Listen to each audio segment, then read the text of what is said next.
that this is also recorded. If you're disagreeing, then contact us offline. If you have a question that you don't want to pose in public, of course, you're also welcome to address that offline. So with that being said, I suggest let's get started. I'm very pleased to welcome you all to our pinfa webinar, Fire Safety and Sustainability in Strategic Industry Sectors, as part of the European Fire Safety Week, which is this week and happens online as our event, but also with some in-person events in Brussels. And our event today is scheduled for 2 hours until 1 o'clock European time. And the concept, as you will see later, we have a number of interventions, presentations with ample opportunity to ask questions, and also with the speakers have a panel discussion later on. And if we go to the next slide, as said, I welcome you all to our session. I have co-moderators. One is Esther Ajiman-Boudou, who will take you through an introduction to pinfa and some housekeeping rules.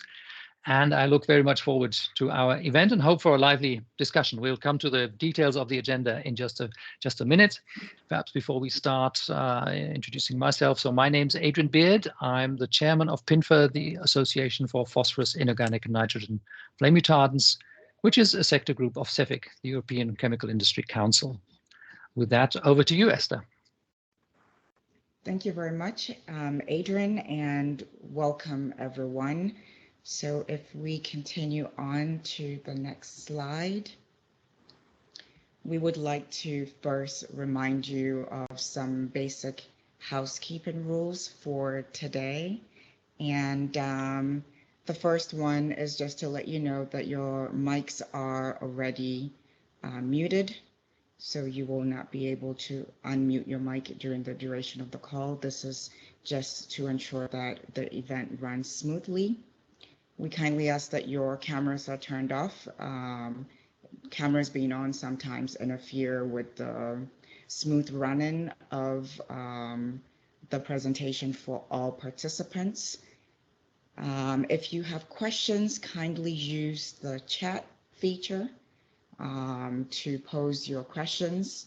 Please note that for every speaker session, we will have a Q&A after a really short one. So questions will be answered directly, even ahead of the panel discussion. And in the event that your questions are not addressed, do not worry. You can still send that to pinfa and we will answer your questions. We would like to also let you know that we will have a Mentimeter exercise after our short coffee break. And for that, we will put the link in the chat, but we'll also have a QR code available. So you will be able to scan directly into the exercise. If you have technical issues after joining, please note that that will be something that you need to check with your own local technical IT support. We're not able to support you during this call.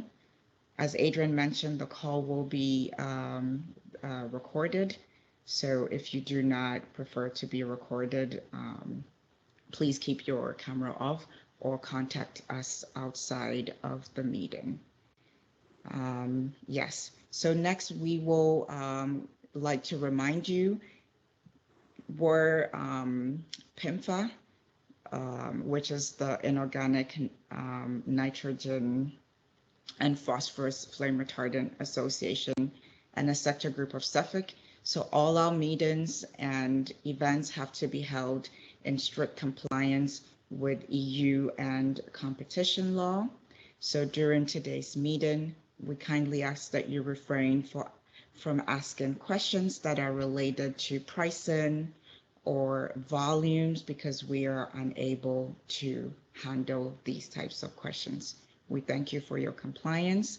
And next, we would like to introduce you a little bit to the organization pinfa. So as mentioned, we're the Phosphorus, Inorganic and Nitrogen Flame Retardant Association here in CEFIC, the European Chemicals Industry Council. pinfa also has sister organizations in North America as well as in China. And together we have our membership, which includes producers of flame retardants as well as users of flame retardants.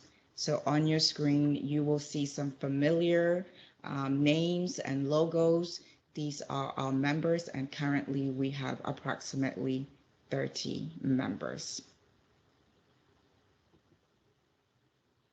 So a quick introduction to the team. This is the team behind pinfa. So on the screen, from Adrian to Heiko, you can see our executive management committee. And then from myself, Esther, sector group manager, Francesca to Chris, we run the secretariat. And our members, you can also see pictures of our members right above all of us. So this is a quick introduction to pinfa, our board, as well as the secretariat. And on the slide, you can find us online as well as on social media. So with that, we conclude the quick introduction to pinfa. Thank you for joining. And next, Adrian will run you through today's agenda. Yes, thanks, Esther. So here's an overview of the agenda for today. It looks very busy, and we hope to have some highlights in here for you that you find of interest. So we will kick off with a brief introduction from pinfa, where we see the role of flame retardants in the strategic industry sectors ensuring fire safety. And then we move into different applications, the Internet of Things. Jürgen will talk about 3D printing or additive manufacturing by Henri. And then Eric will take us through some fire testing challenges. Franck will look at fire safety and electric vehicles. And Mike Adamic from Phoenix will speak about importance of fire safety in the all-electric society, which we are approaching more and more. And after these interventions, which are only say 5 to 10 minutes, as Esther mentioned, there's an opportunity to ask questions. Please use the chat for that. And after these presentations, we will have the Mentimeter to get the audience feedback on some general questions and maybe also motivators for the Q&A and panel discussion later on. So with that, I suggest we jump to the first presentation by Sander. So here you see again the speakers lined up as already mentioned. And if we then come to the next slide, here's the moderators and speakers. And first presentation by my colleague Sander from also a pinfa member company, ICL IP. He's based in near Amsterdam in the Netherlands, and he's been with ICL many years, also with other flame retardant manufacturers. He's an expert on ecotoxicology and toxicity of flame retardants, but also has wide experience in fire safety issues. So with that, over to you, Sander. Thank you, Adrian, for this kind introduction. Yes, today, why is fire safety and strategic technology is important? Before we start, you see on the right-hand side, maybe you can't read it, but it's a proposal from the European Commission to have a Critical Raw Materials Act in place. There they try to secure all the sustainable supply of critical raw materials. And in that proposal, we have also phosphate rock and P4 listed, meaning that P4, which is one of the basic raw materials for our flame retardants, is secured in that act. So in that sense, that's a good thing that we have those basic raw materials secured. Coming back to the flame retardants and fire safety issues, we see an increasing use of flammable materials. We have, of course, in the innovation of new E&E materials, which we see in everyday's house nowadays, an increase of new polymerics, new innovative polymerics, which should be lightweight and etc. That means new materials, which are mostly, or if not all, highly flammable. That's something we need to deal with. We see also now in the recent times in the energy savings and the Green Deal and climate change, we see energy savings as one of the major topics, meaning insulation. And insulation meaning you have to have insulation materials which are mostly highly flammable, which you have to deal with as well. Fire risk to batteries. We all see and know these fires which we sometimes see on the media of a Tesla or an EV vehicle which catches fire, which is an enormous blast of fire, which is impossible to extinguish by firefighters, which is a huge fire hazard. When it's outside, it's okay, but when it happens near your house or in a car park, of course, that's a real big hazard which we need to deal with. An increased electrical fire risk. Also there we see in our household, we see multiple apparatus where we have chargers which are 24/7 online and working throughout the day. Of course, all our electrical equipment which have fire hazards, and mostly when it goes wrong, it happens during the night or when you're not at home. And then, of course, there might be a real hazard in your house. So all these things are really important to deal with. Next slide, please. And we see actually 4 major areas where we have these strategic technologies emerging, where we see high fire risk: data centers, solar panels, grid storage, and e-mobility. Data center, for instance, there we have a huge concentration of polymeric materials, and of course a new generation of heat due to all the processes happening there, which is inevitably a high fire risk where we need to deal with. That's where flame retardants play an important role, of course. Solar panels, the solar panels itself is maybe not the biggest risk. It's mostly the electrical system behind that panel, which often creates fire risks. Some of these systems are mostly placed in the attic of a home, where firefighters cannot easily access, and that turns out to be a major issue for extinguishing these solar panel fires. The grid storage, we see now with the new green energy, solar panels, but also, of course, wind energy, an imbalance of the grid. I mean, solar panels do not always create electricity because the sun is not always there and the wind is not always blowing. So to balance the energy to the grid, it needs to be balanced by huge battery systems which are being built as we speak. We see these huge battery parks arising, sometimes near residential areas. And you have to imagine that these batteries are several hundred megawatts. So you have there, let's say, 100 Teslas or several hundred Teslas on one place concentrated, which of course is a huge fire risk, which we need to deal with, and where flame retardants can play an important role. E-mobility, same thing. We talked about the batteries in the car, high fire risk. We have the chargers at home, and sometimes in car parks, which is a high fire risk as well, where flame retardants play an important role in the polymerics, mostly in the charging stations. Next slide, please. Yeah, just a slide about the mechanisms, how flame retardants work. I don't go into the details of that. Maybe for the chemists and the technicians among you, it's clear. I just want to emphasize in the fact that flame retardants work at the start of a fire, at the ignition. When a fire is blasting, flame retardants do not work anymore. It works at the start of a fire, at ignition, and when there's no ignition, there's no fire. That's something to keep in mind when you think about flame retardants. Next slide, please. Yeah, this is actually what it's all about. We have flame retardants to increase escape time, meaning that if you're in your home or at any residential area where there's a fire, you need to get out. You want to have the time to get out before the fire really develops. We've seen from the 1970s, it was about 70 minutes estimated as an escape time. In 2020, it reduced to almost to less than 3 minutes, meaning an enormous reduction in escape time when a fire starts. And flame retardants are there to increase that escape time again.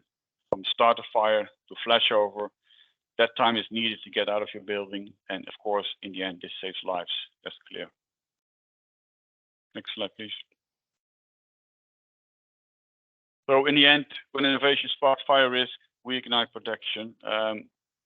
Like I said, our world becomes increasingly reliant on strategic technologies, and it's crucial to address the fire risks associated with these innovations.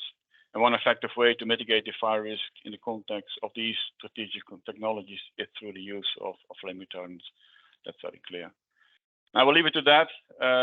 Thank you. Sir, you might take over, or Adrian.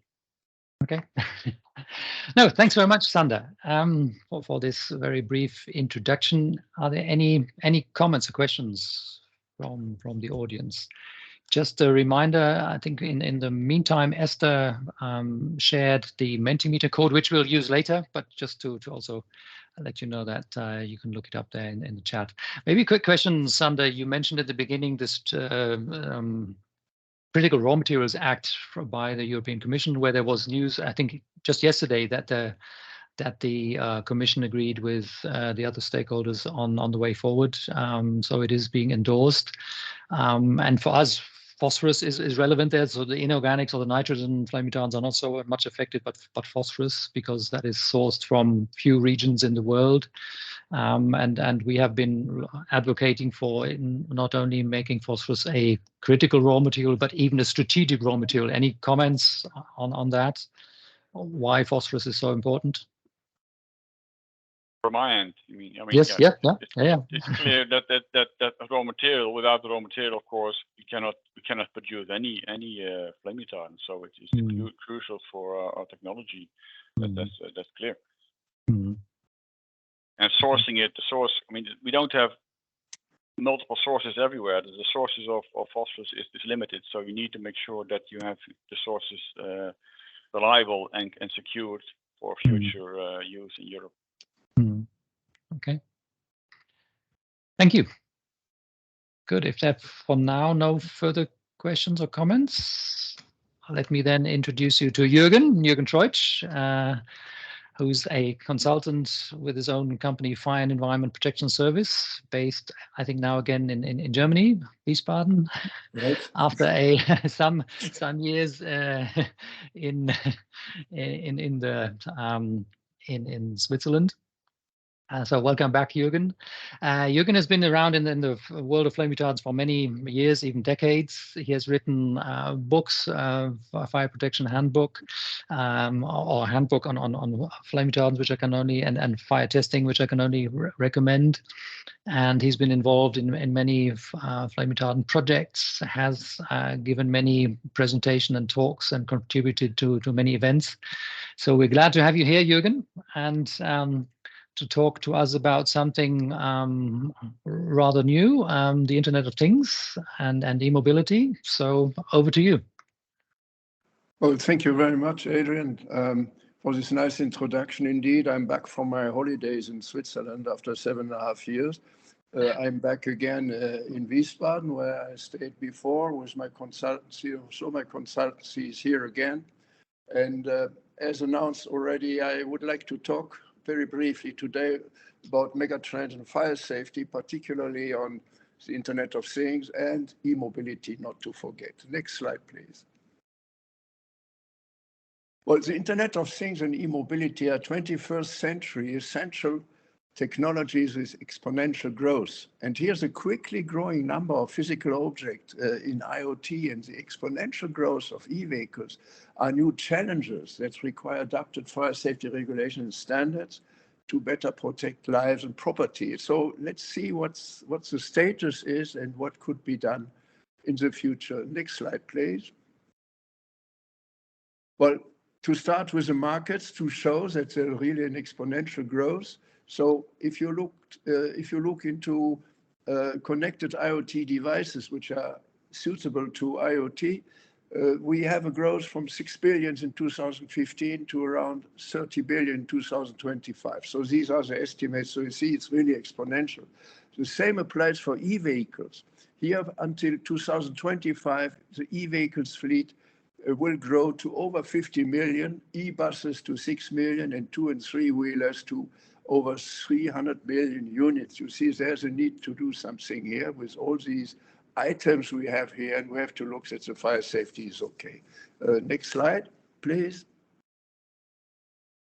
So where do we have increased fire hazards for products which are used in different fields, such as Internet of Things? Well, first, the electrical devices and appliances, which are used there. And for e-mobility, you have car interiors, the electrical powertrain, batteries, and charging station as an external periphery to these electrical cars. Next one, please. So if we look into IoT devices increasingly consume energy, and so are potential energy ignition source. We have seen that in the statistics. Appliances and control devices recalls shows that fire safety requirements are often not met.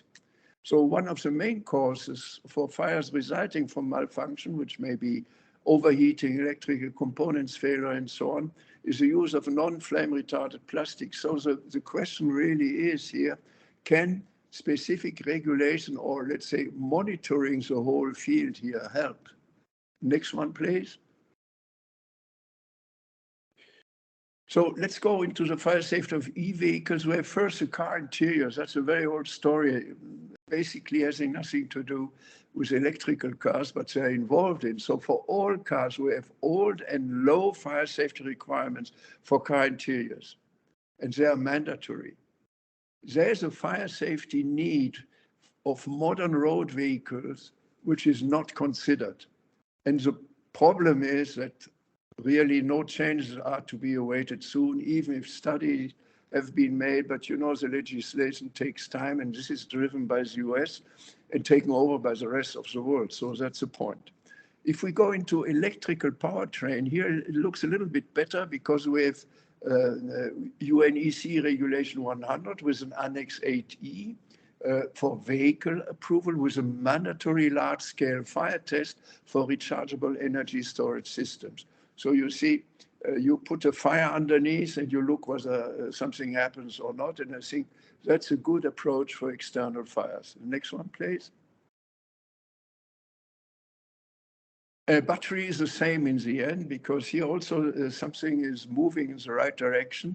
So for batteries, we don't really have fire safety requirements as such, but the requirements rather focus on mechanical, thermal, and electrical abuse tests and are part of the roadmap requirements for electrical vehicle safety. And here, indirectly, or well, if it burns directly, we have points which are involved, which is the cell thermal runaway. And China introduced a test in 2021 where you have to make sure that 5 minutes are safe after up to the runaway of a cell.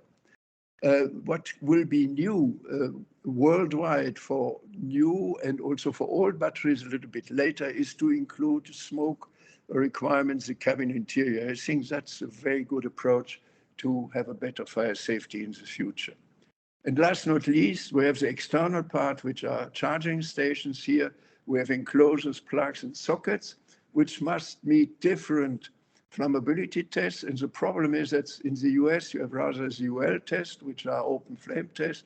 And in Europe and also more or less the rest of the world, you have IEC tests, which are glow wire tests. So that's different. And I think here something like harmonization must be found in order to better have the exchange of materials all over the world. Next one, please. I'm coming to the conclusion. So the megatrends IoT and e-mobility currently transform our world. We have seen that. The exponential growth of products in these both fields represent an increased fire hazard. And fire safety regulation and tests have to be adapted to these new challenges. I think that's a question to be addressed. How can we do that? And electric products used in IoT may have too low fire safety levels, as I have shown already with the recalls. And here also we have to adapt the requirements to IoT suitable devices and also to monitor them. I think that's important. How to do, that's a question also to the audience. The next one, please. And coming to the e-mobility, well, the existing criteria requirements for all cars do not address fire safety needs of modern road vehicles, particularly not of e-vehicles. So more stringent tests are discussed, but no changes in regulations so far. So what can we do to speed up here? I don't know. Another question, perhaps we can resolve this. For e-vehicles, what is good, we have a mandatory UNEC 100 large-scale fire test, which will improve fire safety of rechargeable energy storage systems. We have mandatory e-battery runaway tests, and which will now include smoke formation inside the cabin. I think that's very good. And last not least, we have the charging stations, where, as I already said, we have enclosed plug-in sockets, which must meet different flammability systems in the US and in Europe. And I think here we need an harmonization of the whole thing. So that's it. And thank you very much for your attention. Thank you very much, Jürgen. So any comments or questions from the audience? Yeah, no questions in the chat, Adrian. Okay. Then perhaps I have one for you, Jürgen.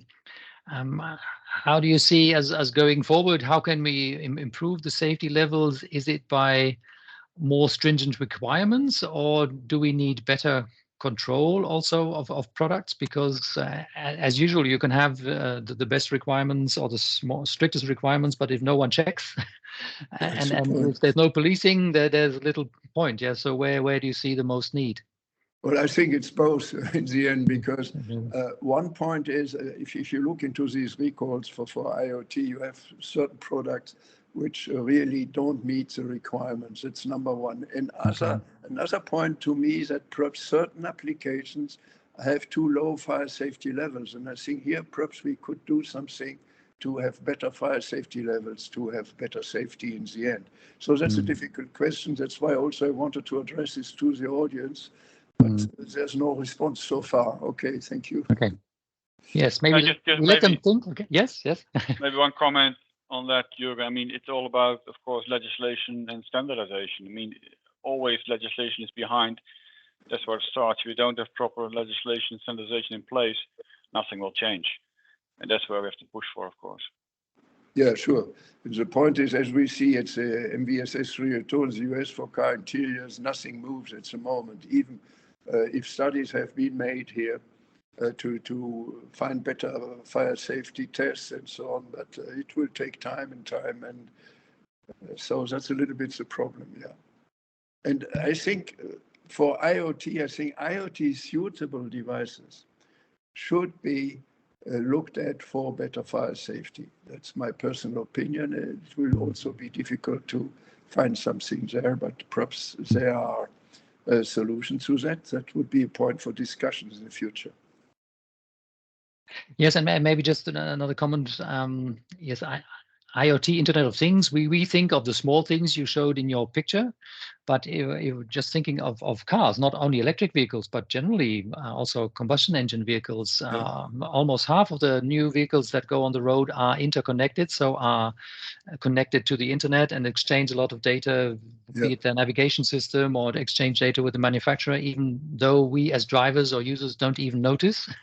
And there's huge amounts of data, of data traffic, or large share of data traffic on mobile networks that comes from cars. So even cars are kind of Internet of Things objects. And all these Internet of Things objects, the sensors, the cars, the Alexas of this world, they communicate with data centers. Yeah, so we need huge data centers to handle all this information, and that's also one of the strategic industry sectors that was mentioned. Yeah, that we need these server farms and computer centers for all these Internet of Things devices, and there's also prediction that we need even more if we go to artificial intelligence, because that needs much more computing power than just an internet search request. Yeah.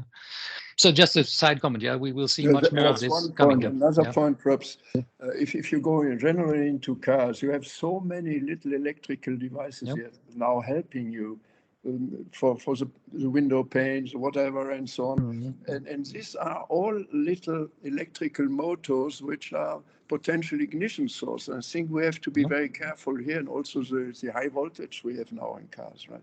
So these are other points. Absolutely. But I think it never ends, so we could discuss this on another occasion, I think. So it's a short question. A question from Alan Cox about awareness. How do we make consumers aware? I think that's where, of course, it's very important. People are not aware of all these risks, and we as an industry have a role there, I assume, and we need to think about how we can make people more aware of these risks. Yeah, difficult. Yeah. Well, you show a nice photograph of a burning car, but I think that's not enough, right? Because everyone who looks at it says, well, that happens to others, but not to me. So that's the point. And I don't know how you can change the mentality of people. That's difficult. Perhaps we need psychologists. I don't know, but it's not a scientific approach in the end, right? Okay. Yes, I see one question from Eric Guillaume in the chat, and one more. He asks. Or says that the ECE R100 scenario is fuel spillage to battery vehicle. This seems relevant for hybrid cars or a mix between fuel and electric vehicles. But what about the relevance of the scenario when we will be fully electric? So when there's no fuel spillage possible, yeah, is it outdated? The test,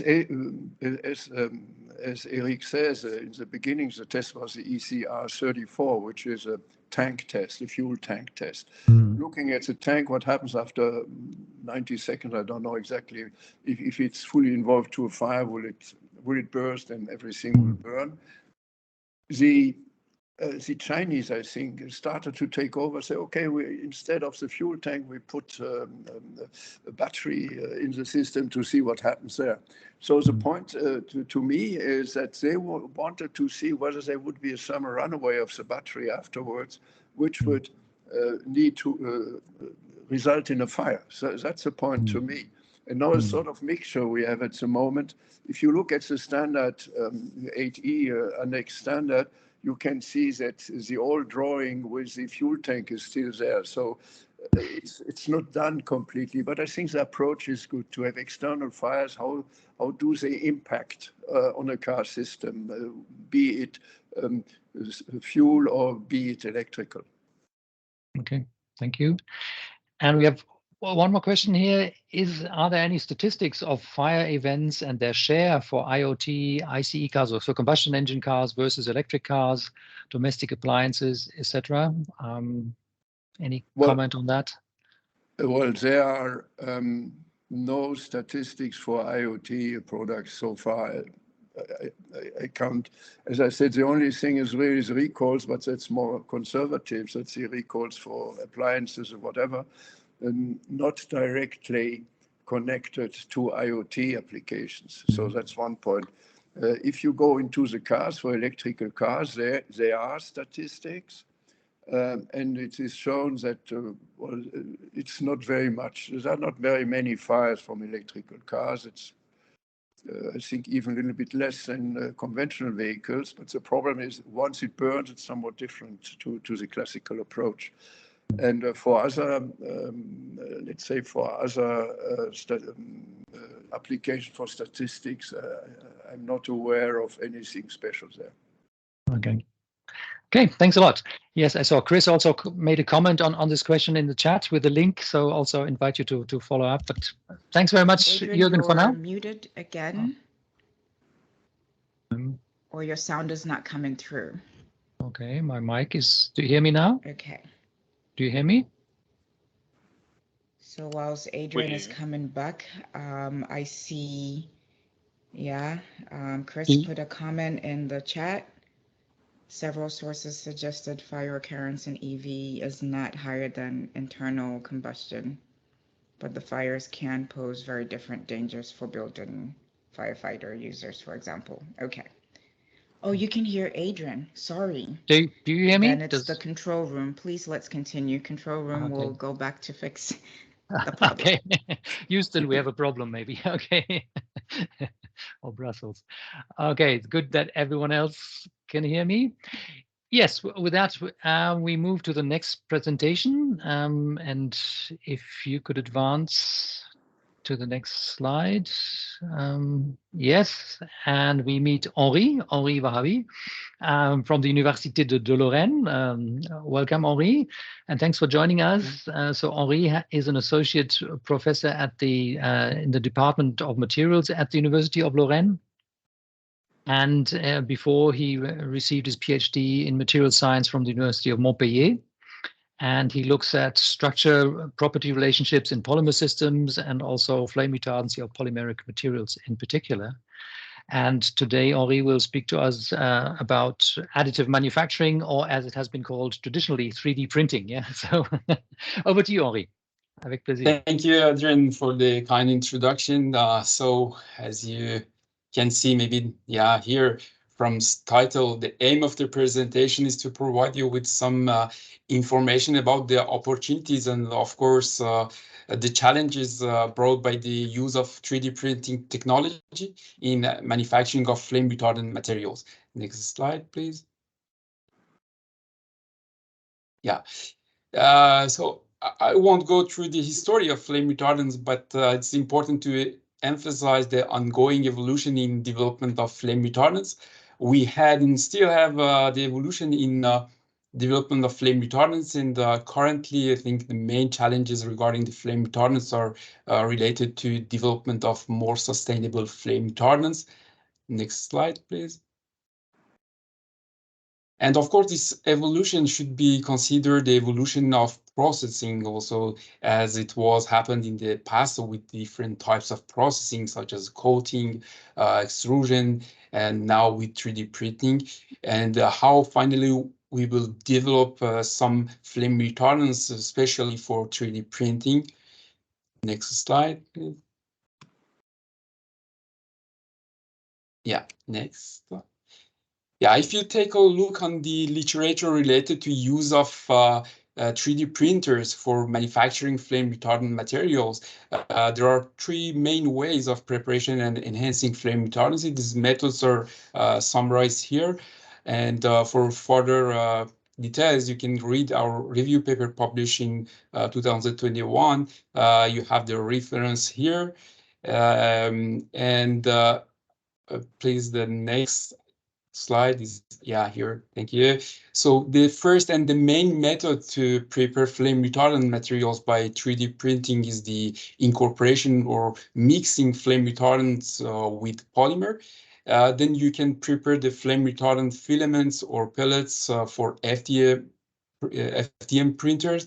And of course, here the size, dispersion of flame retardants are very important.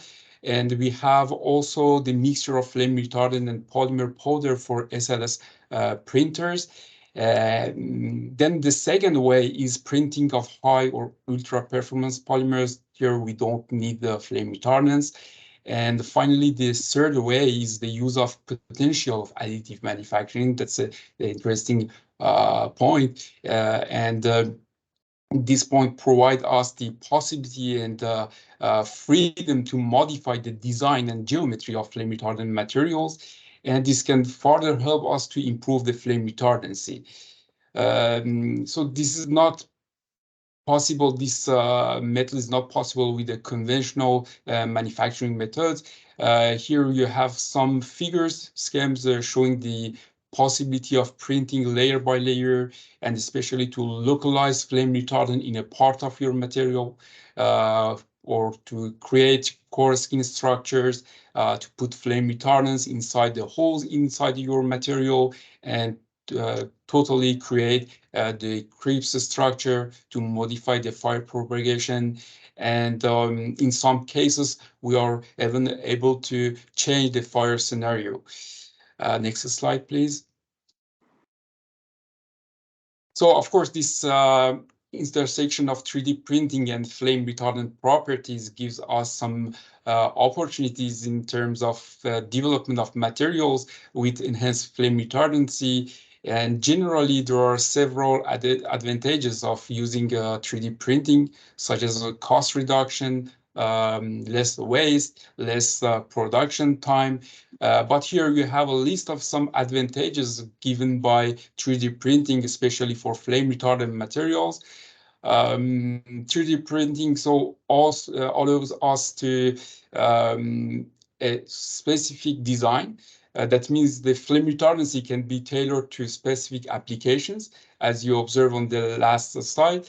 And this can optimize the effectiveness of flame retardant materials. In terms of material innovation, inherently we have to develop new flame retardant materials specifically for 3D printing, and I think this opens new doors to innovate in flame retardant materials field.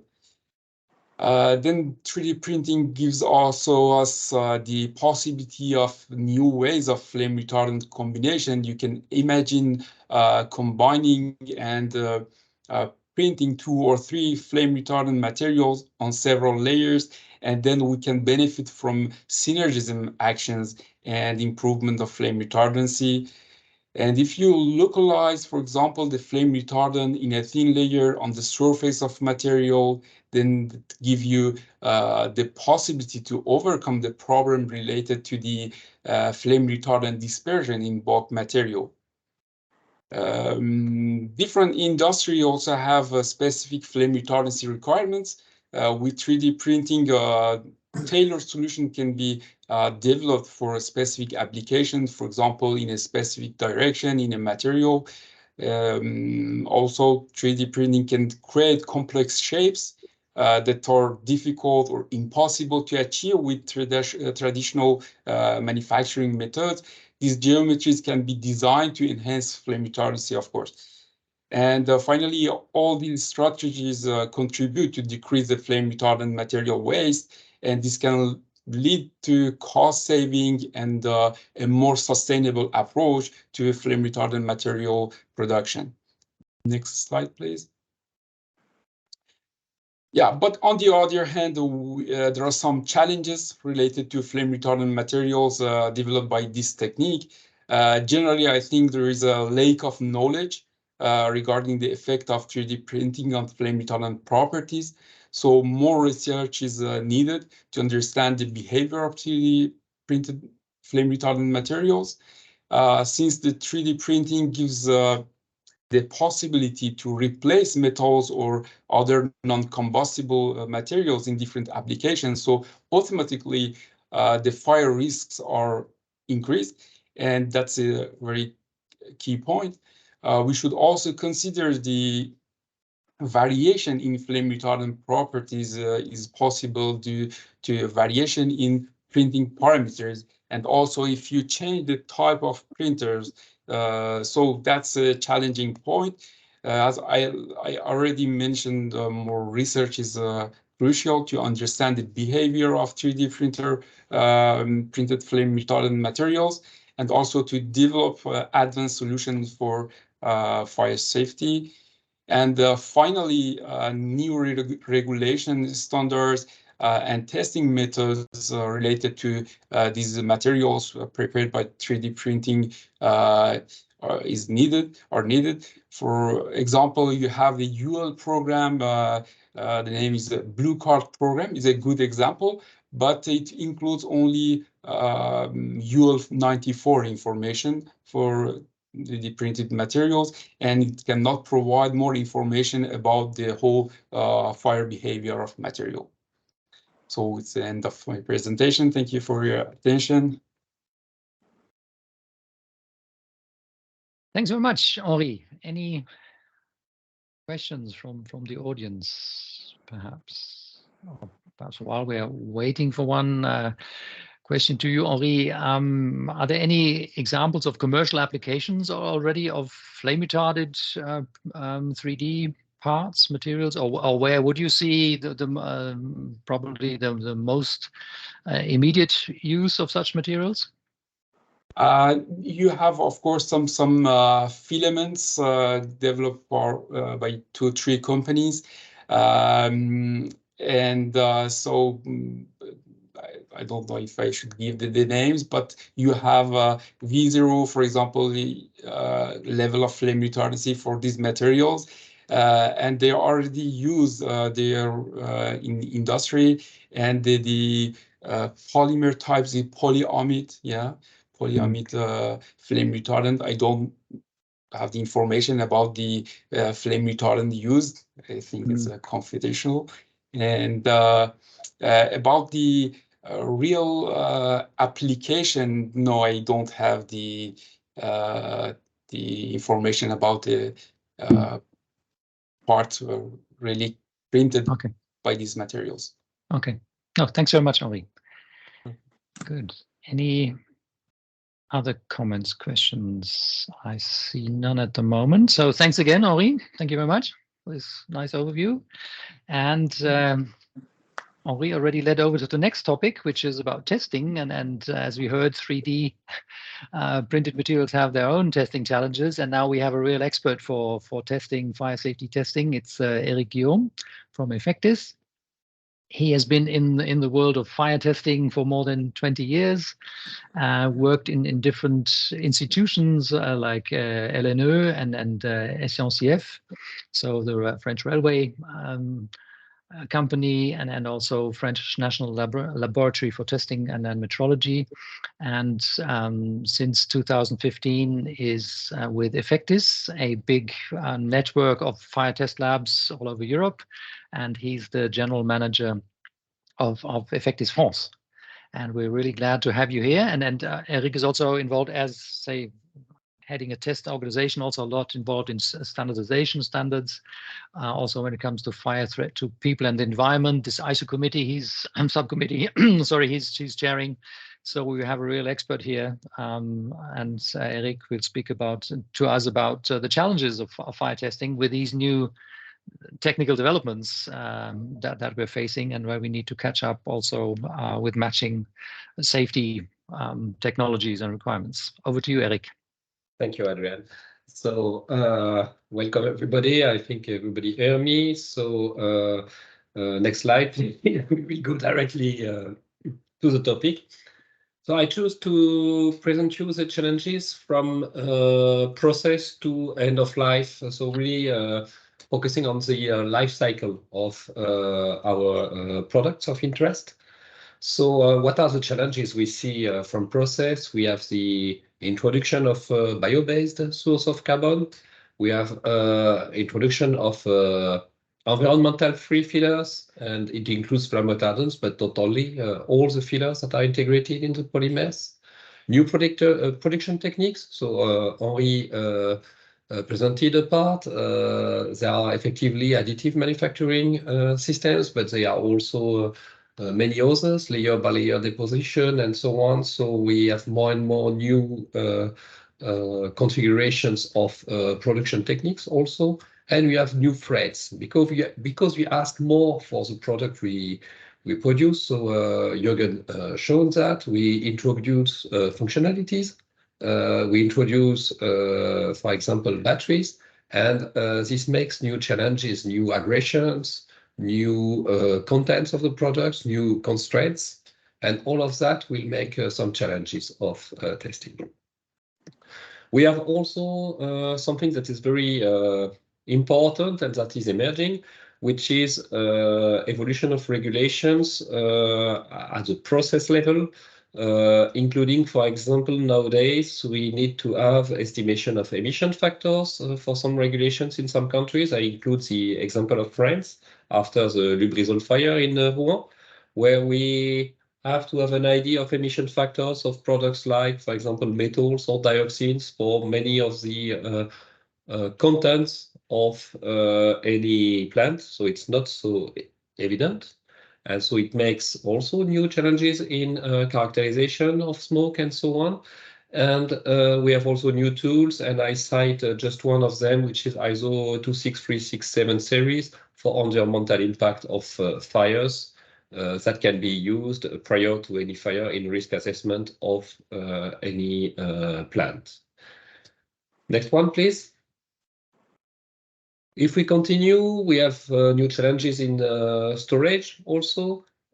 Storage is, we face more and more big warehouses, less and less compartmentation because we have some new ways of working in logistics. We could include automatic transstockers. We could include all picking activities, all that is internet-related business for storage. And all of that has a consequence in terms of products that are used and qualification of products also facing the fire. So we have less compartmentation, but we start to see, for example, new techniques for fire protection. It includes reduction of oxygen. It includes also water mist or other water-based extinguishing systems. And this shall be adapted to risk. So we develop also testing methods that are adapted to catch that. And one can cite, for example, the adaptation of cone calorimeter to oxygen-reduced environment, which is nowadays standardized as a technical specification 56605 Part 5. And it allows you to test if your material is still combustible, if you have, for example, 15% of oxygen in your warehouse. Warehouses are also linked to the energy directive of Europe. All the surfaces, so the buildings have to be energy positive. You have to have, for example, PV panels on roof. But there's an interaction, a strong interaction between these PV panels and the classical enclosure. And there are still work undergoing on that because PV panel could be something that increase the risk of fire because you have electric sources. You have also an interaction between classical roof membrane and the fire. So it's very important to consider it properly, and it starts to be discussed at CNTC 127 level, which is in charge of the standardization of the construction product standards related to fire. Next one, please. I will go quickly on transportation and logistics, but if you add functionalities to your product, like for example, lithium battery, you may have restrictions for the transportation. You may have constraints that are new ones, and one could cite the constraints that you have in air transportation or in marine. So you cannot transfer as you want, depending on the state of charge, any battery, for example, in planes. So there are some restrictions. Next one, please.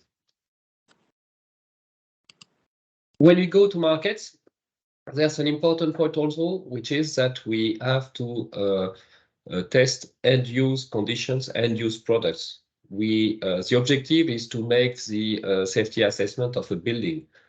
Even if materials or different matters can be assessed individually, we mentioned about the yellow cards previously, for example, this doesn't cover the end use. So this doesn't cover the objective of the regulation. You have some evolution of the regulation. So there are discussions on the evolution of construction product regulation, for example, at present time. There's also world context for transportation with Highways Interoperability Directive, or what you could find in Chapter 2.2 of SOLAS Convention in marine environment. So all of that are some of the main regulations that focus on end use of the product. So it means that if there's a multi-layer product, if there's an assembly, it has to be tested so close as possible to the realistic condition. Next one, please. Next slide, please. Yeah. So the regulations also have an evolution. I took just the example of the building sector in France, but it's the same everywhere. We have to accommodate the possibility to make some different kinds of buildings in wood. We don't cite wood because we don't want to discriminate any materials. So in the consequence, all that is figuring in the future regulation includes or could cover also plastic and composites. And you could have a composite beam, composite column that will be covered by the future regulations that will be applicable end of 2024, probably in France normally. The discussions are undergoing on the content of this regulation, but it gives criteria for combustible structure. We focus also on the end use. of the products. An example is the case of facades. Facades is not a sum of the materials that compose a facade. It's not necessarily just something that you could assess with Euroclasses. You have to have a better view at a larger scale. So we are developing an harmonized approach on facades at European level now, but it will take something like 10 years because we are just finishing the pre-normative research in 2024, meaning that now you will have the normative phase and then after the regulatory implementation. And we will not have something harmonized before 10 years, but we focus on the whole facade to make a facade assessment. It seems logical, but it's not so evident. And each product that composes a facade have a strong interaction. Cavities make a strong effect. You have many different products that make the final behavior, and you cannot assess at small scale all of these aspects. This is the same for marine and railways. We have the increase of use in composite structure. We have to define properly the level of protection that is needed, that is requested, and the policy of selection of materials. If I take the example of highways, nowadays we start to have lithium battery powered trains and trams, but at present time the requirement for the fire barrier between battery compartment and passenger area is not necessarily adapted to the risk. So it has to be improved a little bit at this point. Next one, please.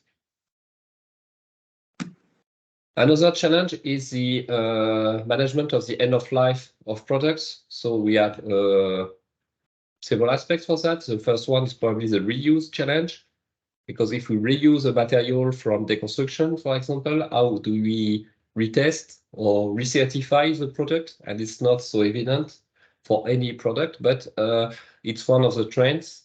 And what could be the second life of your products if you go further, I don't know, 30, 40 years, and there's a reuse? Do you still exist? Who is the owner of the certificates that were in place at the beginning? Is it still compliant with the regulation at the time of the reuse? So you have a lot of challenges for them.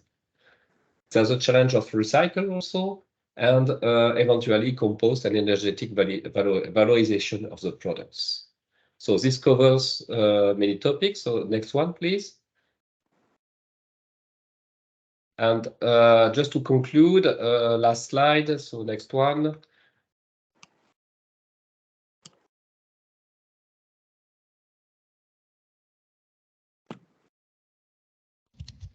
Next. This is the last slide we have. Oh yes, there's I have. Okay, no, we move to the next. Okay. Yeah, it's here. Yeah. Okay. Yeah. I don't know why you have not the picture, but there's a picture normally. So the challenges in testing that we have are the complexity of products that are increasing, the integration of new functions like batteries, smart grid, sensors, and so on, the interaction between products. So we mentioned cavity walls, we mentioned photovoltaic panels. They could be integrated or they could be what we call BAPV, so over the building envelope. And there's still the question of the risk assessment and the significance of tests. So we have to have reference scenarios for the test methods. So we have to be sure of what we want to represent, because the laboratory test is a model. It's a model of a reality. So statistics are useful, but not normally. We have to focus the threat. And we have to try to develop a performance-based test method and standards to support this new generation of regulations that have to be based on performance. So I will say we don't care about the technical solution. We want to have the technical performance that is properly evaluated. So that's all. Thank you. Thank you very much, Eric. A very comprehensive and very good overview. So again, my question, any comments or questions to Eric? And perhaps while we're waiting, Eric, you mentioned in your presentation that standardization takes time, yeah, and you mentioned a benchmark kind of 10 years until you have a really until you develop a say really new test. So not just modifying an existing one, but coming up with something really new. So my question, more general question, is that fast enough? Do we need to speed up these processes, and how could they be become faster to really match the say development on the technology side to also the development on the safety side, yeah, that we really that not technology is running ahead and we just limping behind with appropriate testing.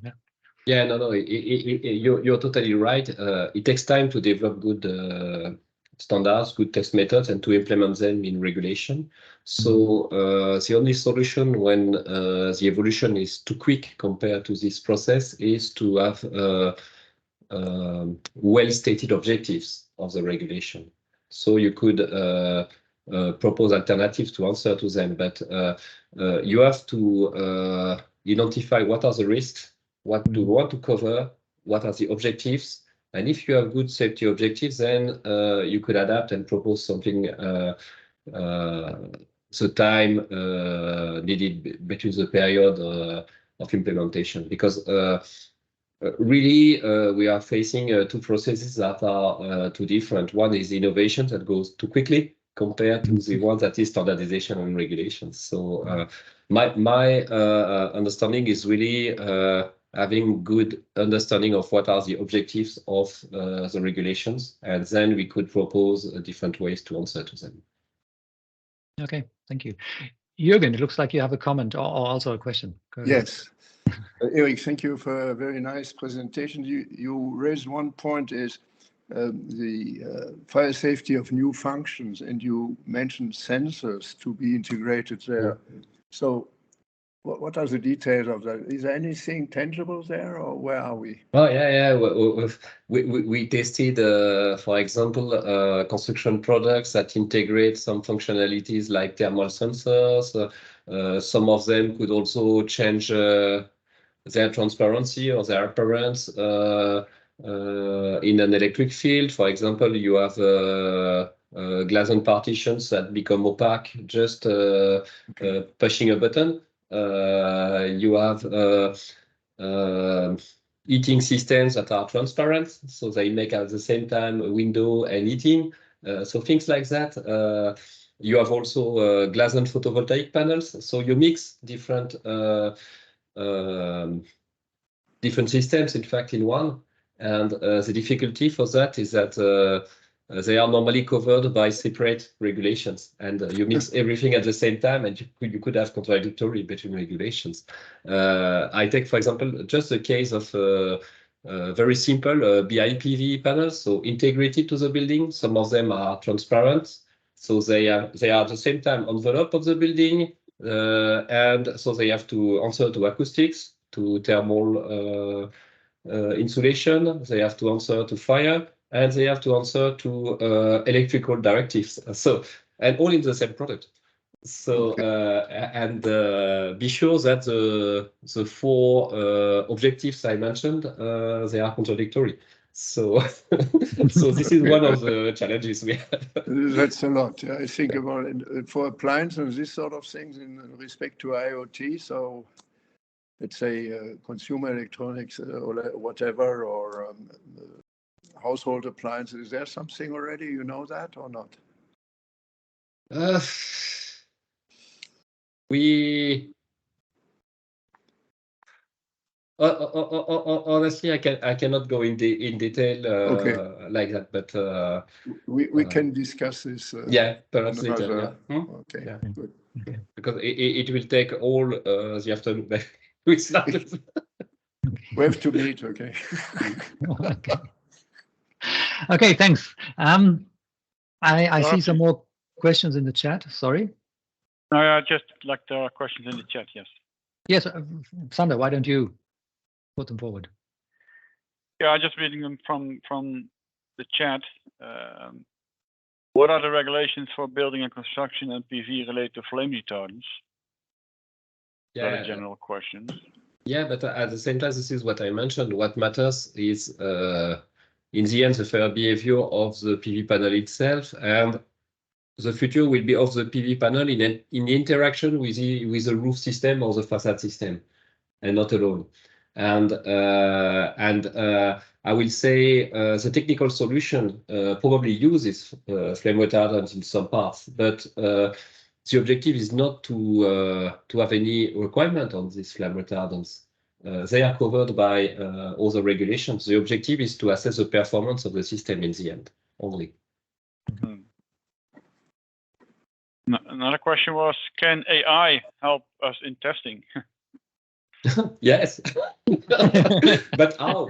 No, this is interesting because yes, of course, and but the AI could be efficient if you give to them proper knowledge database at the beginning. So it could be very useful for the development of new products. But in the end, do you trust in the machine? For the compliance, I prefer putting the fire on the product and see what it happens. So it may be a very useful tool, but it will not replace some parts.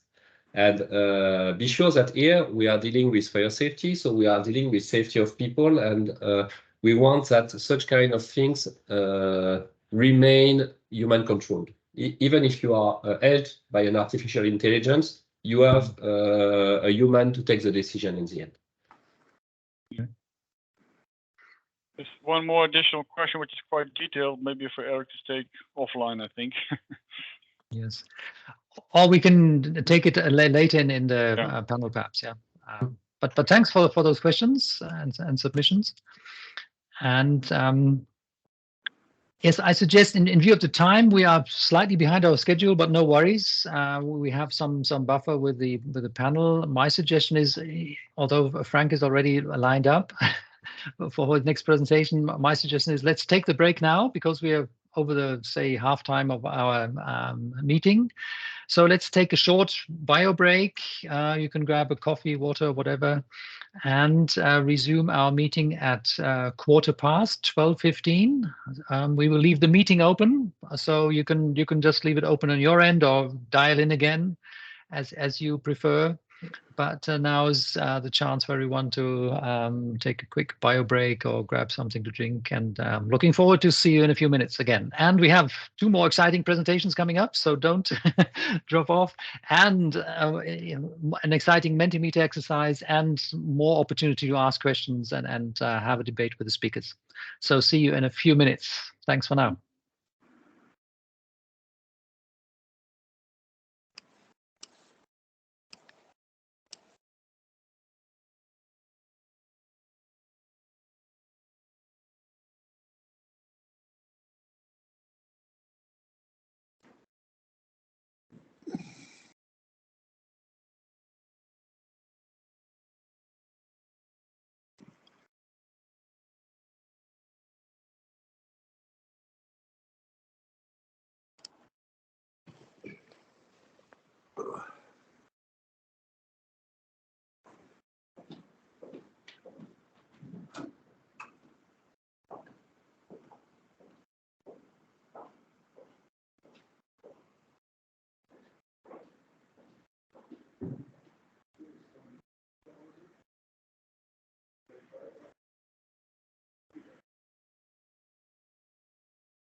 Hello, we're approaching the end of our break.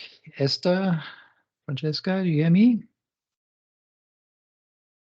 Yes, Adrian, we hear you. Oh, okay, very good. Okay. So let's also wait for Franck to get back.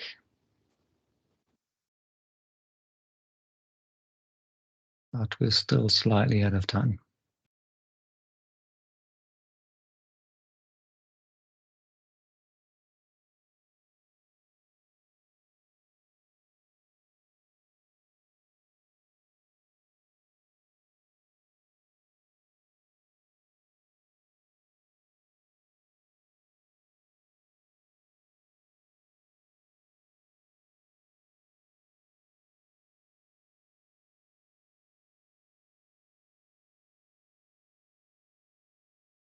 Hello, everyone, and welcome back.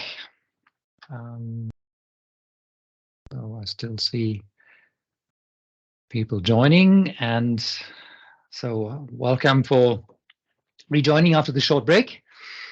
And as said, we have two more presentations coming up. The first one will be by Franck Guipaz, who is Fire Safety Systems Design Lab Manager at Nexans, a cable and electric systems company. And Franck has a long, many years of experience in the field of fire safety and cables. He has worked on also standardization. He has run a lab that does fire testing of cables, and he's also involved in European associations like Europa Cable. So with that, I'd like to welcome Franck and invite him to also open his camera and mic. Adrian, Oh, maybe. Franck, he jumped off, so he's having to reconnect during the break. And yes, I just opened his.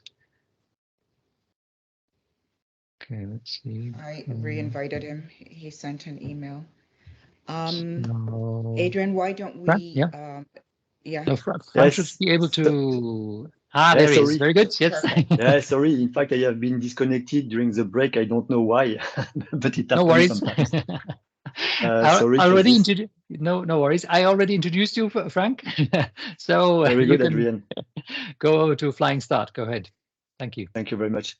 So, hello everyone. At first, I am very pleased to be participating today to this event during the European Fire Safety Week. That is a quite important event during the year, I would say.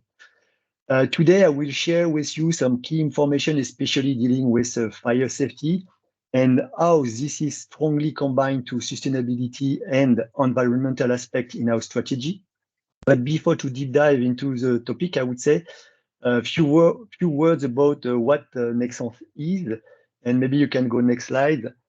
So Nexans at first is one leader in the cable industry since more than 120 years now, producing cables and supplying electrical systems and services to our customers. We are a French company with more than 28,000 employees, mostly located in our 42 manufacturing sites worldwide. And our innovation hub is located at Lyon in France, and this is where I am located. Last but not least, last year our turnover was 6.7 billion euro with an EBITDA of 599 million euro.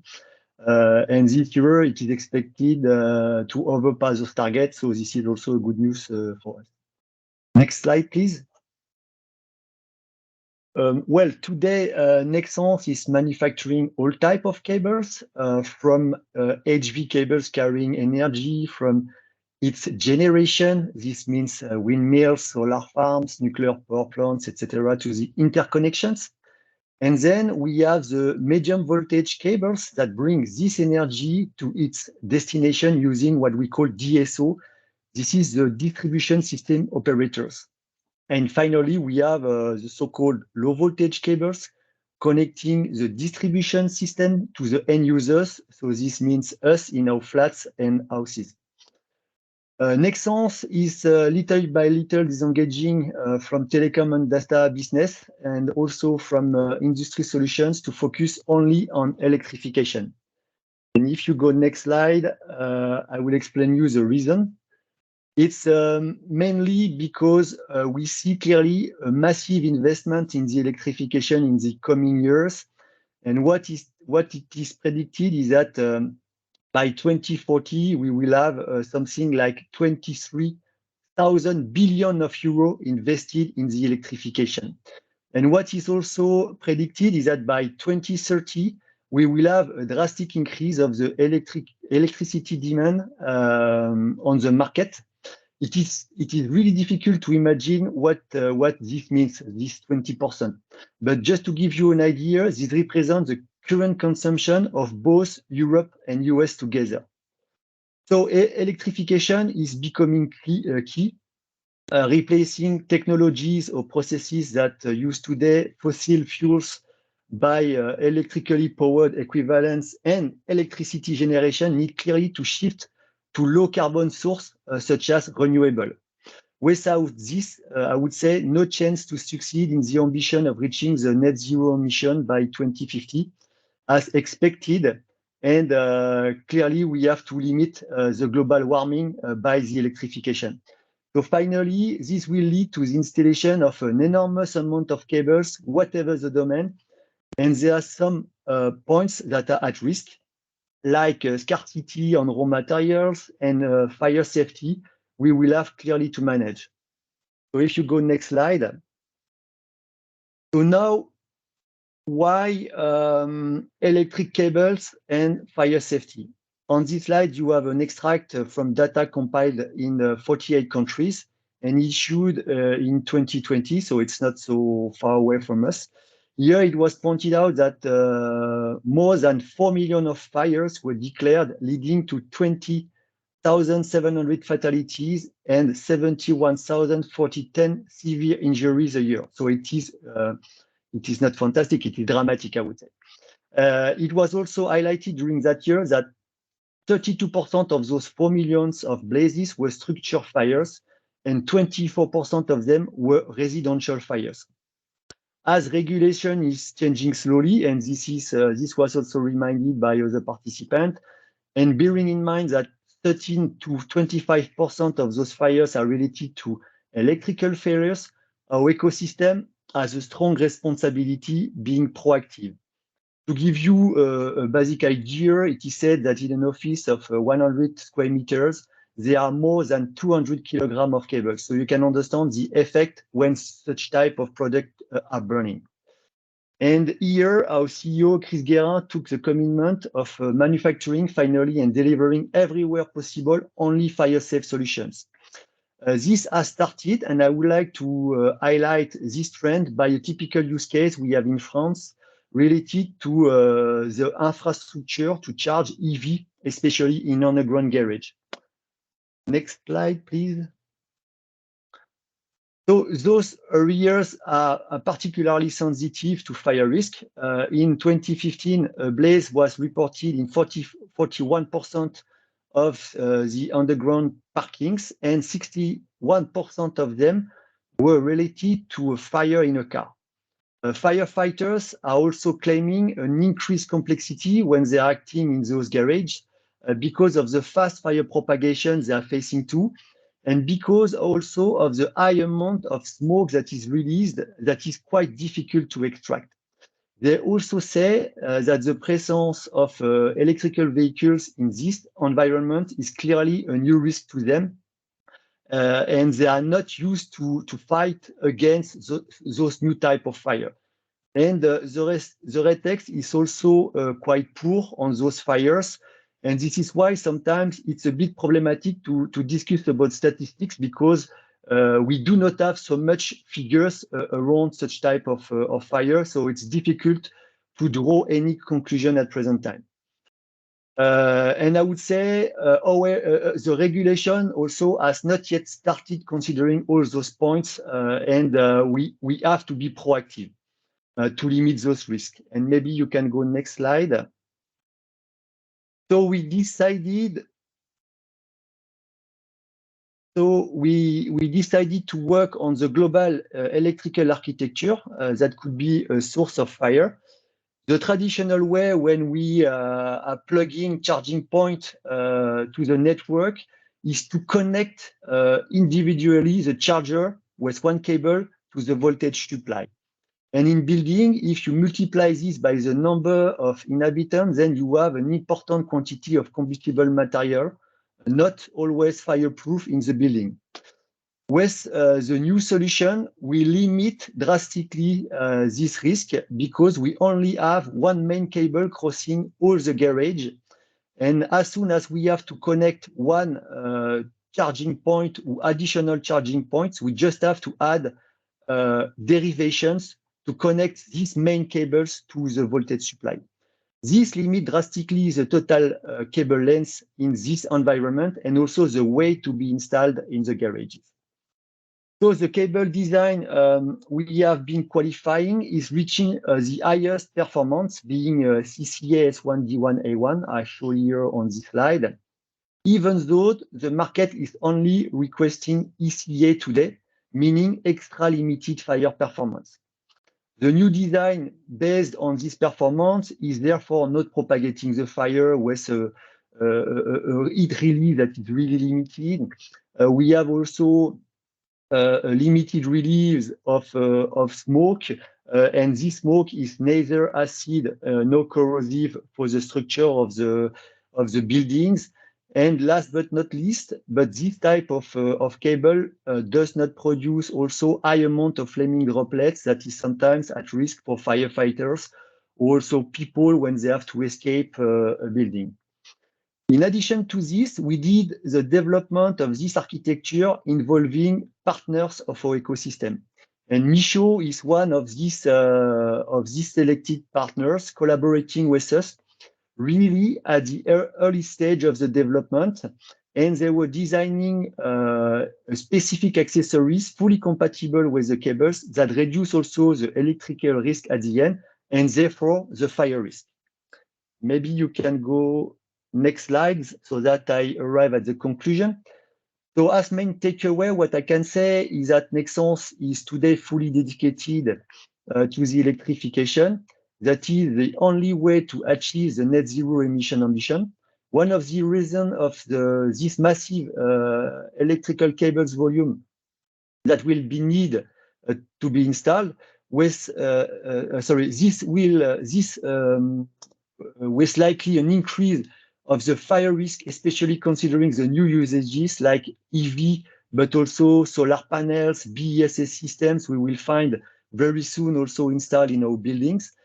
To tackle the different issues, we have identified some possible enablers. Among them, we have identified that it is possible to develop new type of electrical architecture in the building. Nothing is totally fixed, and we have some also possibilities in this domain. We are also proposing new cable designs. It's not only Nexans, but also other companies are doing it. We can develop also some new compounds. It can be based on new flame retardant, but also having a new innovative strategy. And what is also key, and this is also the philosophy we want to develop now, is to work developing new systems, starting discussing with our ecosystem. And clearly here, what we want to change in our philosophy is to initiate more and more partnerships with companies that are working in the electrification, so that we are delivering not anymore a pure component, but systems that would be by themselves fireproof. But we will have also to manage some risk, and here I propose some of them. What is showed on the market is that we can be faced to raw material scarcity, and this is key to ensure business continuity for the electrification. And I can give you some example. During the COVID, we have been facing to, let's say, problematic with the supply chain. We see also sometimes we have some problematic with delivery of copper. And as you know, copper is key in our industry. What we have also identified as a risk is the reliability of the performance considering possible material switch, because sometimes we are buying some components to external companies, and they are by themselves switching from some strategic components. So we have to take care about those switch, and we have to ensure a good traceability. And at last, we have to change also, as said before, from a component approach to a system approach. And this is something that is difficult to do, because our main customers, they have the philosophy of buying component by component, but they do not have yet changed their mind to buy system instead of buying components. And this is something, this is a trend we have started to follow, but we still have a lot to do in this domain. And that's it from my side. If you have any question, feel free to ask. It will be my pleasure to answer this. Thank you very much, Frank. Very nice overview. Thank you. Perhaps one comment, a question that just came to my mind that also relates to somehow to this reliability question of materials or raw materials, quality assurance and sourcing is recycling. Yeah? Are cables being recycled? I know the metal generally is the valuable part, the copper, not so much the polymer. But are you also moving towards designing for recycling, that you really have recycling in mind already when you design cable systems or cables? Yes, this is a very good question. We have started working on this topic, and we are now, let's say, introducing some recycled materials in our cables. But we have started, I would say, by the simple part. So I mean by this, like plastics that are easy to substitute. And I would say at present time, not having fire performance, because what is really key is to ensure that the lot we are receiving have always the same performance. And this is something that is today quite difficult to achieve. So we have started also discussing with some key partners in the supply chain, so that they would be able to let's say, to source or to supply us with such type of material. But we are really at the beginning of the story, and maybe in 5 to 10 years we will have some fireproof cable on the market based on the recycled materials. And I would say at present time we have started substituting some materials, but the percentage of this recycled material is still low. Okay, thank you. Are there any other questions from the audience? Not Maybe yet. just a comment on, you mentioned the threats from EV vehicles and car parks. I think there's quite some activity right now with different groups like Avere to develop guidelines how to employ chargers in underground car parks, and to make sure that is being done safely, and of course in conjunction with what European Commission is doing. These activities are of course ongoing to make sure that we have these safe car parks made. Yes, this is a good point. The problem here is that we know that those works are started. The point is it's a question of a matter of time, because we know that when let's say a standard project is starting, we have to wait for three years at minimum, up to 5 years, and when we have to change regulation, it takes much time. And here, let's say our key target is really to be proactive and to anticipate all those trends, so that we are not in late, and so that also we show clearly to the market and to our customers that we are delivering fire safe solutions, whatever the domain. Right. Thanks very much. Thank you. Good. Then thanks a lot again, Frank. And thank you. We come back after 3 speakers from France. I just noticed we come back to Germany and to a region where I also come from, West Germany. And our next speaker is Mike Adamik from the company Phoenix Contact, which may not be so well known with end customers or as consumers in the electrical industry, it's very well known because they provide all the bits and pieces that are needed for infrastructure. And but Mike will explain that. He has a degree from the University of Paderborn in mechanical engineering and plastics technology, and has been with Phoenix Contact for a while. And there he works as a specialist for the material selection of plastics for their products, which he's going to present to us in a moment. So over to you, Mike. Thanks for joining. You have to unmute, Mike. Perfect. Thank you for the advice. Thank you, Adrian, for the short introduction. And I hope everybody is ready for the last presentation. I want to welcome you for this short presentation with the topic the importance of fire safety and E&E products for the all-electric society. I want to show you how the importance of fire safety influences the selection of plastic materials for components for E&E products, and especially for products from Phoenix Contact. Let's have a short look into some facts about Phoenix Contact first, before I get deeply into the topic.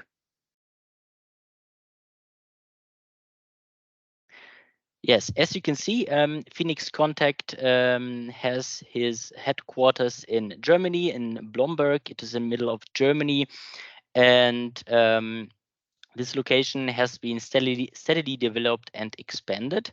And what the main topic of Phoenix Contact is that it is a privately owned company. It was founded in 1923 with a great depth of added value, and it's independent and has the freedom to make its own decisions as a company, which is very important for us.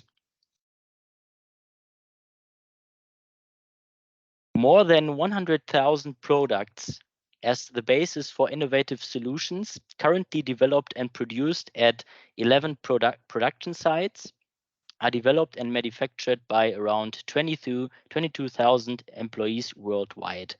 10,000 of them are working in Germany.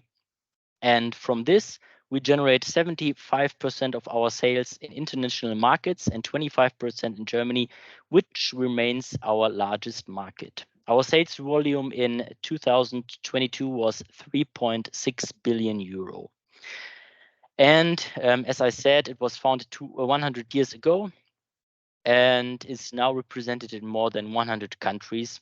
And it's organized, this organization is led by Mr. Frank Sturenberg and its board.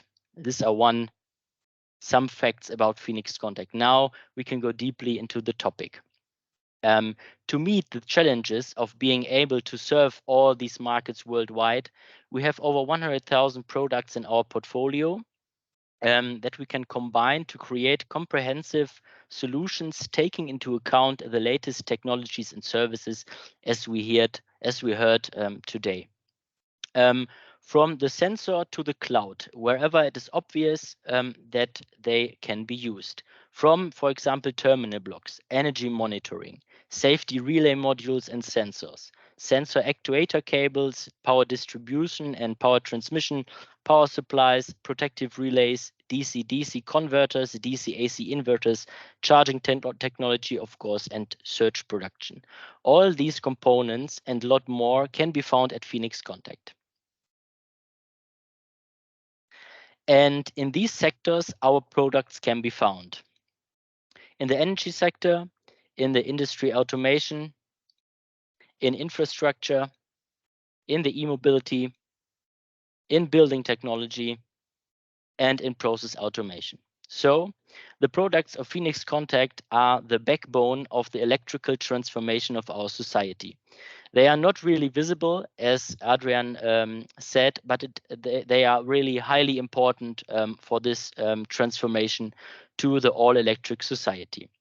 So you can imagine when and where high currents and powers are transmitted, heat can arise, or for example, short circuits can occur, not necessarily in our products, but in strictly distance, for example. And this may lead to fire within plastic components or next to them. So this must be highly avoided, or at least make a fire difficult to grow. So we as a company, and me as a selector of the plastic parts, we have a responsibility to industry, we have the responsibility to society, and we've got the responsibility to people. And therefore, we've got high requirements for the election of plastic materials for our plastic parts. Indeed, there is a great need of flame retardants to keep these requirements. So on the next slide, I want to show you the 3 most important columns of different perspectives, which altogether define the fire safety requirements of our products.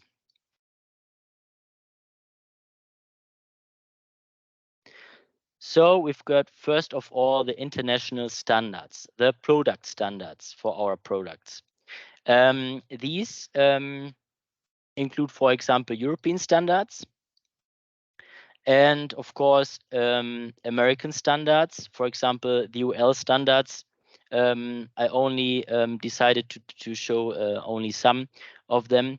And the UL standards, for example, are more and more required by customers in the whole world, and not only for America. And in these standards, the yellow card of the plastic materials is very important. The particular standards require special values which must be found on that specific yellow card of the specific material. For example, in case of flammability, the flame rating according UL 94, or the glow wire flammability index GWFI, or the glow wire ignition temperature, the GWIT, is important. In addition, the standards also require electrical values on the yellow card, such as the hot wire ignition, the HYI, and the high amp arc ignition, HAI, and the comprehensive tracking index, CTI, and of course thermal values such as the RTI for the material.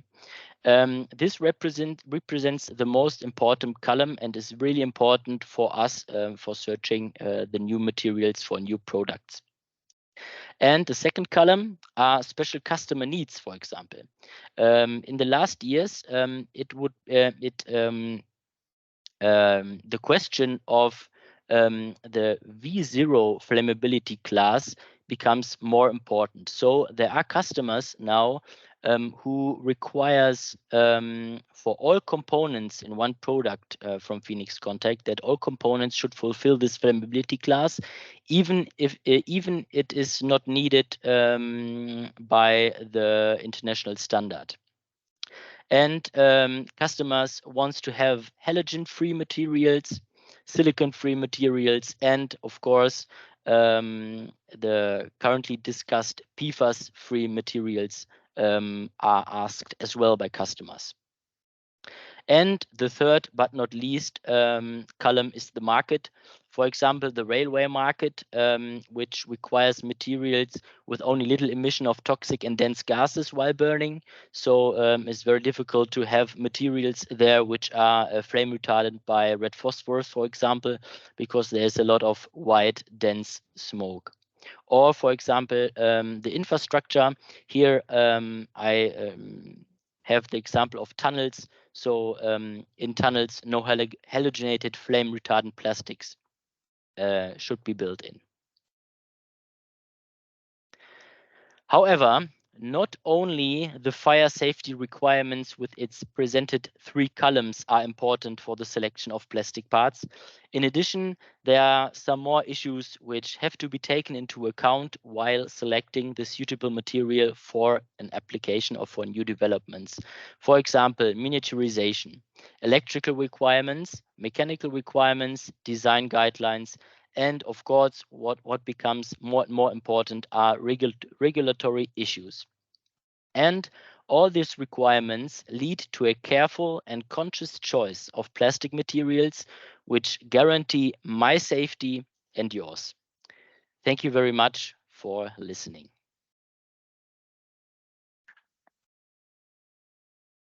Thanks very much, Mike. So feel free to ask some questions. Thank you. Yes, one question that comes up or came to my mind was, can you tell us something about which kind of flame retardants you are generally using for plastic materials at Phoenix Contact, and what do you base your choice on? Good question. We started to use more and more non-halogenated flame retardants. One cause is, for example, the antimony trioxide discussion in the last years. For example, we in new developments we are forced to find non-halogenated plastic materials if it's possible. If it's not possible, we can also take halogenated flame retardants, but non-halogenated flame retardants are the flame retardants we have to choose. Okay. Yes. Thank you. Any other comments or questions from the audience?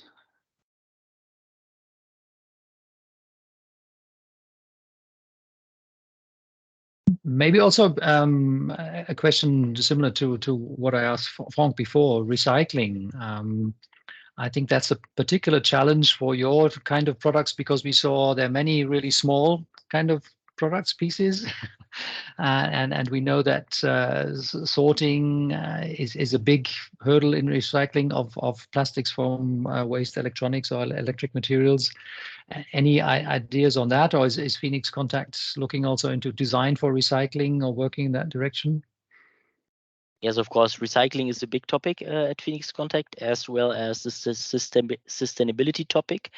We, as for example, my colleagues and I, we are looking for sustainable plastics as well. There is now most very interesting for us such drop-in solutions where we can use, for example, a bio-based material which has got the same yellow card as the fossil-based material, because with these materials, yes, we can go very far. We can come fast to the market, and we do not need to have a lot of lab tests, for example, or approbation issues. Okay, thank you.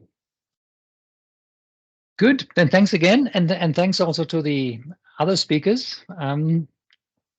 I suggest let's move to the Mentimeter we have prepared, and Esther is going to take us through that, I believe. Yeah, so on the next slide, we will all see the link to our Mentimeter.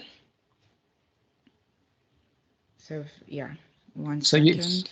So you need to open a browser on the side, go to any internet browser, open the Menti, just go to menti.com, and either this the long URL here or just menti.com, and then you ask for a code, and that's this 24796278, which is also in the chat from the beginning of the call. We already put that. Yeah.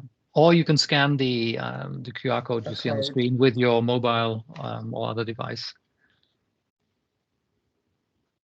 Okay. Oh. So yeah, on my side, I'm going to start presenting. Yes. And I will also take over from my colleague. I think people are now logged in. So again, we're gonna go to the slide so you can see as well as as it's coming in. You can see. I'll share my screen. Oh, okay. So then we can all see. And of course, if for whatever reason, can you enlarge it maybe a bit, Esther, or not? No, I don't believe so, because it's a web. That's the size of the web screen. But I will read out. So what is your affiliation? We have public authority, firefighter, flame retardant producer, materials company / polymer compounder, part or product manufacturer, non-governmental organizations, so NGOs and trade federations, then academia and others. So this is to give us a sense of who we all are today, convened.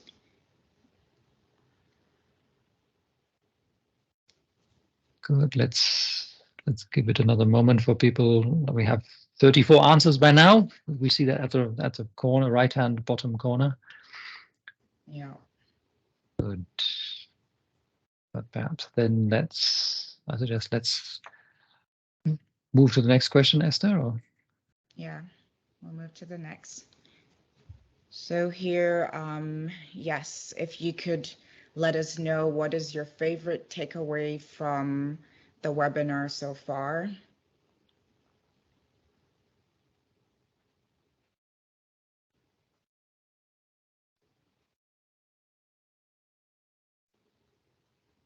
So yeah, we have some thumbs ups. We have a good overview of key topics. Nothing meaning everything was a favorite, so can't select one. Yeah, we see future implementation, key points and considerations, the variety of different presenters and topics, a very good overview of the different standards, the need of better and actual standards, sustainability trends, the lab presentation and activities linked to testing and labs.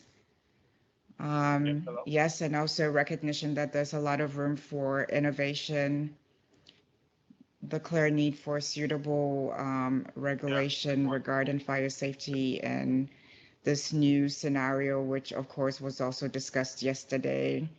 We're moving into an energy transition, which is accelerating quickly, and fire safety regulation as well as regulation in general needs to keep pace with developments and not run behind or significantly behind.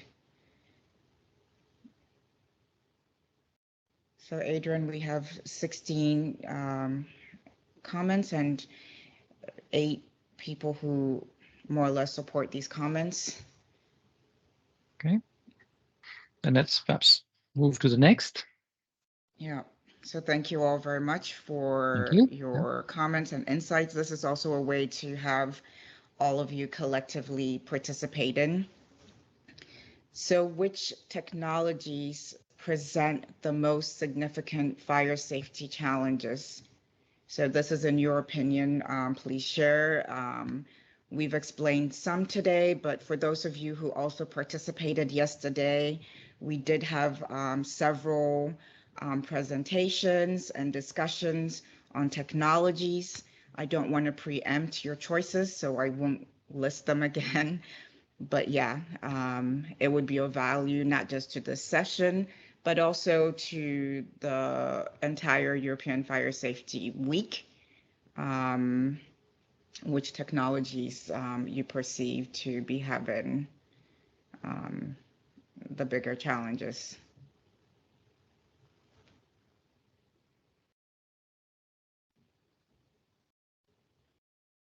So we see, yeah, load-in stations, smart home devices, and smart homes that was discussed extensively yesterday.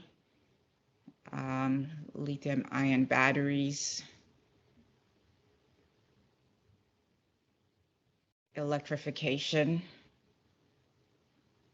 And yes, this was highlighted yesterday. It's been highlighted today as well.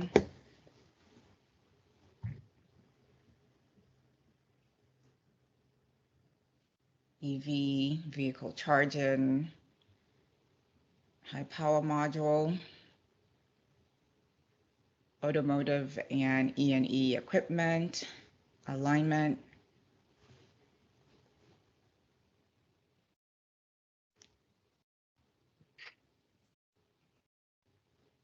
So yeah, electrification seems to be the standout, Adrian.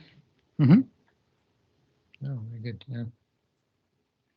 Which also makes sense because all these other points connect back to electrification. Yes, and the issue with these word clouds is, of course, because there's no defined wording to choose from. If you slightly modify the wording, how you express things, so things show up in duplicate. Yeah, that's just the way it works. But as I said, the overarching theme really is electrification. Yeah, and electricity has, of course, its great merits, but also its risks, also in terms of fire, as we have seen. Good, thanks for that feedback. We continue. Yes, please. I think the next are different questions, and here you ask to rank.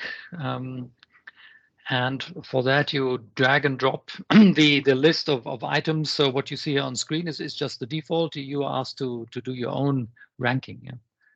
And then we will see the summary result of that exercise.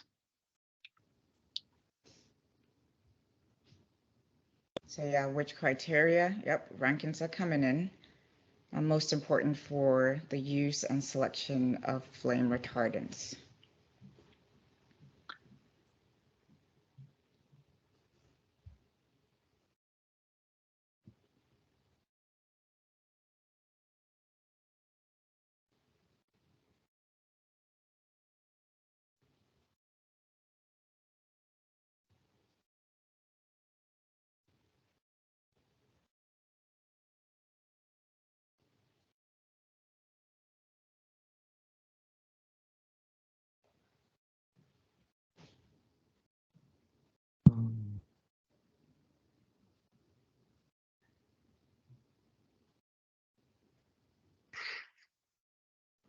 So yeah, fire protection seems to be, let's wait, it could change.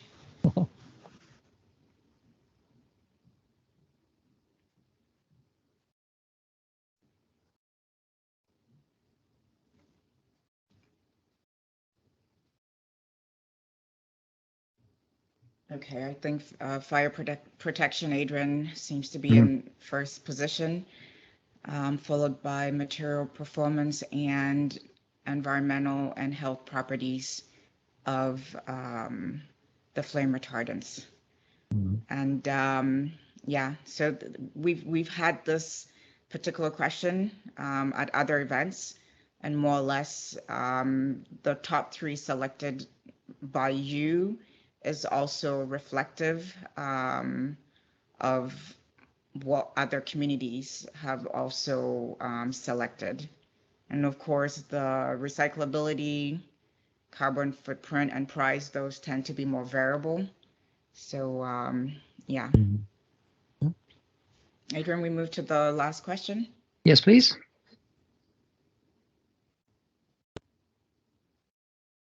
Another ranking question. Yes, so which properties of flame retardants are critical important for electrical components? These rank. So there's a bit more a technical question, but please go ahead and give your rating. Yeah. Somewhat similar to the previous question, but not exactly.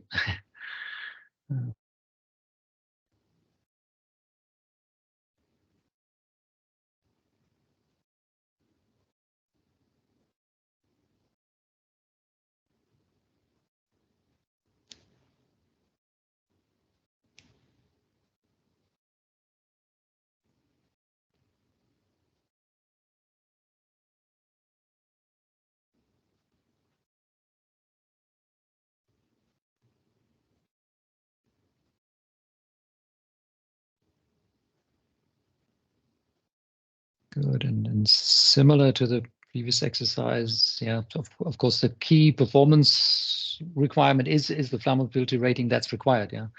And that also shows that flame retardants are used where they have to be used and where a certain requirement is to be fulfilled. So it's nothing that generally is used just because people want to make products safer, but because there is a definite requirement. And that's, I think, exactly the reason why it stands out here as the first or the top parameter, and then come other technical and performance issues.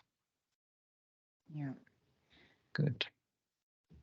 Well, in the interest of time, Adrian, I think we're Yes, done. let's go to the you.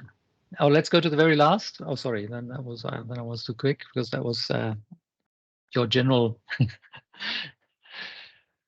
feedback on the webinar. Yes, we come to a close. We had on the agenda also a panel discussion with all the speakers, but as we were running out of time, and we had questions and some discussion after the presentations already, I hope you apologize for that, and I hope you found it of interest to of what you heard and saw today. And we're looking forward to meet you again in future pinfa events. And if you have any further questions in addition to what was exchanged in the chat or during discussions we had, please reach out to us. We're happy to get back to you with comments or answers on any further points you raise. So with that, I'd like to thank again all the speakers very much for their good contributions, valuable contributions, and also invite you to follow the other events of the European Fire Safety Week, which are still happening this week. You can find them on the European Fire Safety Week website. So with that being said, again, thanks for joining, and looking forward to stay in touch and see you again at some point. Thanks for now, and bye-bye. Great. Bye-bye. Thank you. Bye-bye. Bye-bye. Bye. Bye. Bye. Thank you. Bye.